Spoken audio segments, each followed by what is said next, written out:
اعوذ باللہ من الشیطان الرجیم بسم اللہ الرحمن الرحیم۔ السلام علیکم ناظرین، امید کرتا ہوں کہ آپ سب ٹھیک ہوں گے۔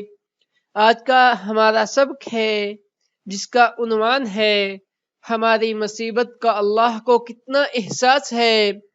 نبی کریم صلی اللہ علیہ وسلم کے فرمان سے جانتے ہیں کہ اللہ تعالیٰ کو ہماری مصیبت کا کتنا احساس ہے۔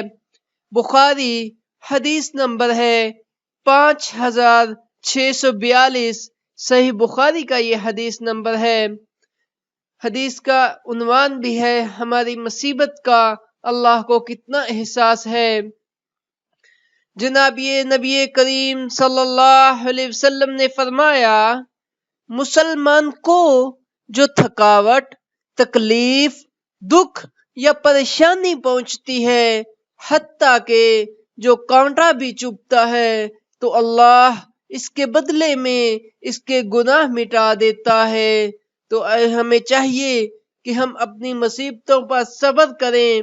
یہ یا تو اللہ کی طرف سے مصیبت ہوتی ہے، یہ اللہ کی طرف سے یہ آزمائش ہوتی ہے۔ تو پوچھا گیا کہ ہمیں کیسے پتا چلے گا کہ یہ مصیبت اللہ کی طرف سے آزمائش ہے یا مصیبت ہے؟ تو فرمایا گیا، غالباً حضرت علی سے یہ پوچھا گیا، تو آپ نے فرمایا اگر کوئی مصیبت ہمیں اللہ کی طرف سے لے جائے، اللہ کی طرف سجدہ ریز ہو جائے، اللہ سے گڑ گڑا کر دعائیں مانگے کہ اللہ ہمیں اس مصیبت سے نکال دے، تو یہ ہمارے لیے آزمائش ہے۔ اور اگر کوئی مصیبت ہمیں اللہ سے دور کر دے اور کہیں یہ تو آنی جانی چیز ہے، ہم دنیاوی لوگوں کے پیچھے پڑ جائیں کہ شاید وہی ہماری مصیبت حل کریں گے، بلکہ ان سے بھی مدد لینی چاہیے، لیکن اللہ سے مدد لینی چاہیے، کیونکہ اگر جوتے کا ایک تسمہ بھی ٹوٹ جائے تو وہ بھی اللہ سے مانگنا چاہیے۔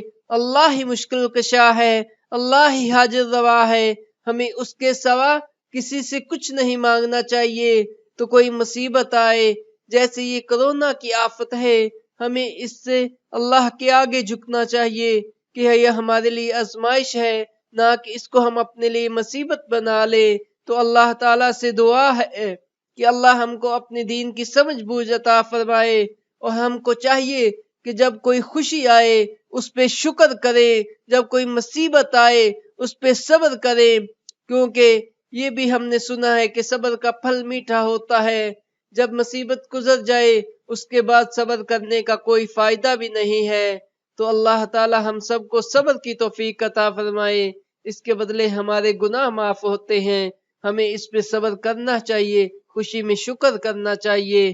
تو آپ سے یہ بھی گزارش ہے کہ ویڈیو کو لائک ضرور کریں، چینل کو بھی سبسکرائب کریں، اور اس سبق کو صدقہ جاریہ سمجھتے ہوئے دوسروں تک بھی ضرور پہنچائیں۔